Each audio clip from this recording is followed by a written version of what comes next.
আজকে আমরা সূরা আন নেসা নিয়ে কথা বলবো। কোরআনের এই অধ্যায়টা কিন্তু খুবই গুরুত্বপূর্ণ, কারণ এটা সামাজিক ন্যায় বিচার আর একটা সুন্দর সমাজ কিভাবে গড়া যায় তার একটা ভিত্তি তৈরি করে দেয়। তো চলুন আর দেরি না করে এই সূরার ভেতরে থাকা দারুণ সব নির্দেশনাগুলো একটু ভালোভাবে জেনে নেওয়া যাক। দেখুন, সূরাটা শুরুই হচ্ছে কি অসাধারণ একটা কথা দিয়ে, হে মানুষ। এটা কিন্তু শুধু মুসলিমদের জন্য না, একেবারে সমস্ত মানব জাতিকে উদ্দেশ্য করে বলা। মানে শুরুতেই একটা ঐক্যের বার্তা দেওয়া হচ্ছে, মনে করিয়ে দেওয়া হচ্ছে যে আমরা সবাই আসলে একই উৎস থেকে এসেছি, যেন একটা অদৃশ্য সুতোয় আমরা সবাই বাঁধা। তো এই আলোচনায় আমরা মোট 5টা মূল বিষয় দেখব। মানব ঐক্যের ভিত্তি, সমাজের দুর্বলদের কিভাবে সুরক্ষা দেওয়া যায়, পারিবারিক জীবনের নিয়ম কানুন, সম্পদ আর উত্তরাধিকার নিয়ে ন্যায় বিচার, এবং সবশেষে কিভাবে একটা মজবুত সমাজ করে তোলা যায়। প্রথমেই আসি মানব ঐক্যের কথায়। দেখুন, সূরার একেবারে প্রথম আয়াতেই কিন্তু একটা বৈপ্লবিক ধারণা দেওয়া হচ্ছে। বলা হচ্ছে পৃথিবীর সব মানুষ, মানে আমরা সবাই আসলে একই উৎস থেকে এসেছি। এই ভাবনাটা কিন্তু বিশাল। এটা বর্ণ, গোত্র, লিঙ্গ এই সব কিছুর ঊর্ধ্বে উঠে একটা সার্বজনীন ভ্রাতৃত্বের কথা বলে। আর এই যে আমরা সবাই এক, এর সাথে সাথেই কিন্তু জবাবদিহিতার একটা ধারণাও চলে আসে। মানে বলা হচ্ছে যে আমরা সবাই কিন্তু সৃষ্টিকর্তার কড়া নজরে আছি। আত্মীয়তার সম্পর্ক বজায় রাখার উপরও এখানে খুব জোর দেওয়া হয়েছে। আয়াতের একটা অংশে তো সরাসরি বলা হচ্ছে যে আল্লাহ সবকিছু দেখছেন। এর মানে কি? এর মানে হলো আমাদের প্রত্যেকটা কাজ কিন্তু হিসেবের মধ্যে থাকছে। এটা আমাদের আরও বেশি দায়িত্বশীল হতে শেখায়, তাই?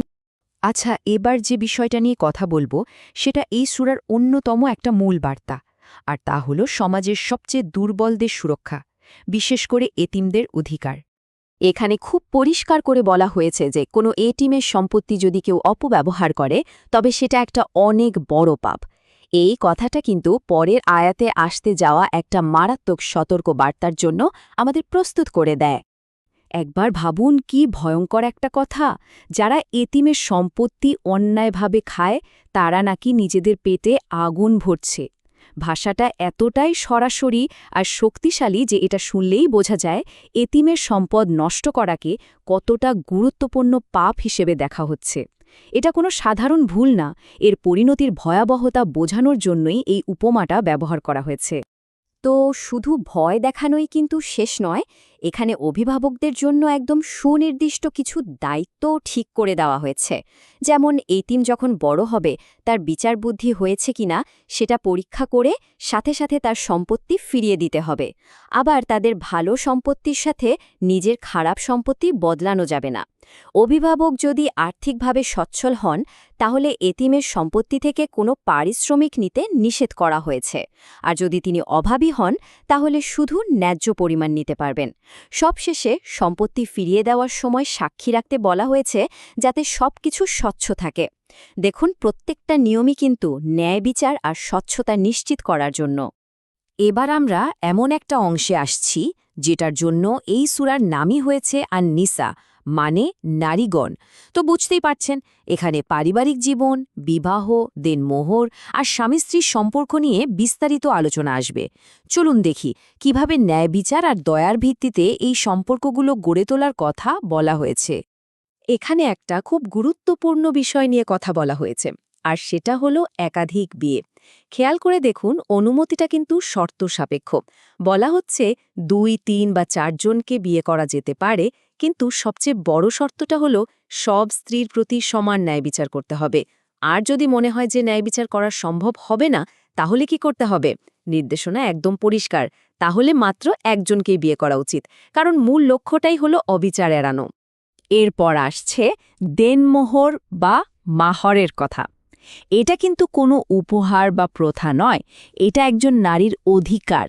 বিয়ের সময় বর কনেকে যা দেন সেটা তার একচিটিয়া সম্পত্তি হয়ে যায়। আর বলা হয়েছে এই দেনমোহরটা কিন্তু খুশি মনে দিতে হবে। হ্যাঁ, স্ত্রী যদি নিজে থেকে এর কোনো অংশ মাফ করে দেয় বা ফেরত দেয়, সেটা তার ইচ্ছা, কিন্তু সেই সিদ্ধান্ত নেওয়ার সম্পূর্ণ স্বাধীনতা কিন্তু তার। এখানে স্বামীদের একটা দারুণ উপদেশ দেওয়া হয়েছে। বলা হচ্ছে স্ত্রীর সাথে সবসময় দয়ার সাথে বসবাস করতে, এমনকি যদি তাকে অপছন্দও হয়। কারণ এমনও তো হতে পারে যে যাকে অপছন্দ করা হচ্ছে তার মধ্যেই আল্লাহ অনেক কল্যাণ রেখেছেন। আর এর সাথে দেনমোহর নিয়ে একটা কড়া নির্দেশও আছে। কোনোভাবেই স্ত্রীর কাছ থেকে দেওয়া দেনমোহর কেড়ে নেওয়া যাবে না, বিশেষ করে যদি অন্য কাউকে বিয়ে করার চিন্তা মাথায় থাকে। আচ্ছা, স্বামী স্ত্রীর মধ্যে যদি সম্পর্ক এতটাই খারাপ হয়ে যায় যে বিচ্ছেদের ভয় দেখা দেয়, তখন কি করতে হবে? তারও একটা সুন্দর সমাধান দেওয়া হয়েছে। দেখুন, প্রথমে মীমাংসার চেষ্টা করতে বলা হয়েছে। যদি তাতে কাজ না হয়, তাহলে স্বামীর পরিবার থেকে একজন এবং স্ত্রীর পরিবার থেকে একজন সালিশ বা মধ্যস্থতাকারী নিয়োগ করতে হবে।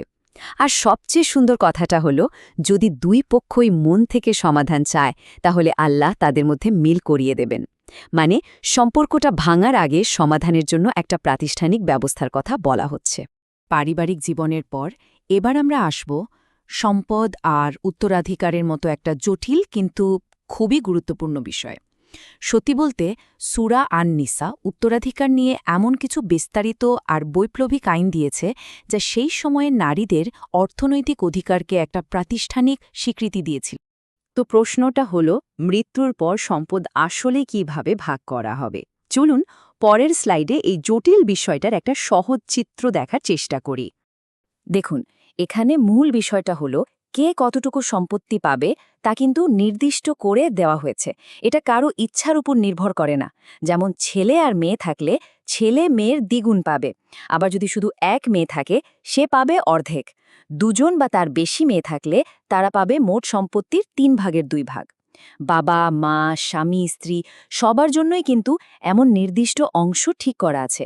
সবচেয়ে বড় কথা হলো, এই আইন নারী এবং পুরুষ উভয়কেই সম্পত্তিতে একটা সুস্পষ্ট অধিকার দিয়েছে। তবে এই ভাগাভাগি করার আগে দুটো খুব জরুরি কাজ সেরে নিতে হবে। প্রথমত, মৃত ব্যক্তি যদি কোনো উইল বা ওসিয়ত করে যান, সেটা আগে পূরণ করতে হবে। আর দ্বিতীয়ত, তার যত ঋণ আছে সেগুলো শোধ করতে হবে। এই দুটো কাজ শেষ হওয়ার পরই কেবল বাকি সম্পত্তি উত্তরাধিকারীদের মধ্যে ভাগ করা যাবে। এটা কিন্তু খুবই গুরুত্বপূর্ণ একটা ধাপ। তো আমরা ব্যক্তি আর পরিবারের কথা তো শুনলাম, এবার চলুন দেখি এই সূরা কিভাবে একটা গোটা সমাজকে সুন্দর, ন্যায়পরায়ণ আর দায়িত্বশীল হিসেবে গড়ে তোলার জন্য দারুণ কিছু মূলনীতি বাতলে দেয়। একটা ভালো সমাজের ভিত্তি কি হতে পারে? দেখুন, এখানে পর পর বলে দেওয়া হয়েছে। যেমন 1, আল্লাহর ইবাদত করা, বাবা মা, আত্মীয়-স্বজন, এতিম আর প্রতিবেশীর সাথে ভালো ব্যবহার করা। আবার কৃপণতা আর লোক দেখানো দান করতেও নিষেধ করা হয়েছে। অন্যায়ভাবে অন্যের সম্পদ দখল করা যাবে না। কারো কোনো আমানত রাখলে তা অবশ্যই ফেরত দিতে হবে। আর যখনই কোনো বিচার করতে হবে, তা করতে হবে ন্যায্যভাবে। সবশেষে আল্লাহ, তার রাসূল এবং যারা দায়িত্বে আছেন তাদের আনুগত্য করার কথা বলা হয়েছে। এই সবগুলো মিলেই কিন্তু একটা সুন্দর সমাজের ছবি তৈরি হয়। এখানে পরিবারে পুরুষদের ভূমিকা নিয়ে একটি আয়াত রয়েছে, যেখানে বলা হয়েছে পুরুষরা নারীদের তত্ত্বাবধায়ক বা রক্ষক। এর কারণ হিসেবে দুটো জিনিস উল্লেখ করা হয়েছে। প্রথমত, আল্লাহ একজনকে আরেকজনের ওপর কিছু বিশেষত্ব দিয়েছেন। আর দ্বিতীয়ত, পুরুষরা তাদের সম্পদ থেকে পরিবারের জন্য খরচ করে। মানে আর্থিক দায়িত্ব পালনের কারণেই তাদের এই তত্ত্বাবধায়কের ভূমিকা দেওয়া হয়েছে। এখন প্রশ্ন হল, সমাজে বা দায়িত্বশীলদের সাথে যদি কোনো বিষয় মতবিরোধ হয়, তখন সমাধান কি? এখানে একটা চূড়ান্ত সমাধান দেয়া হয়েছে।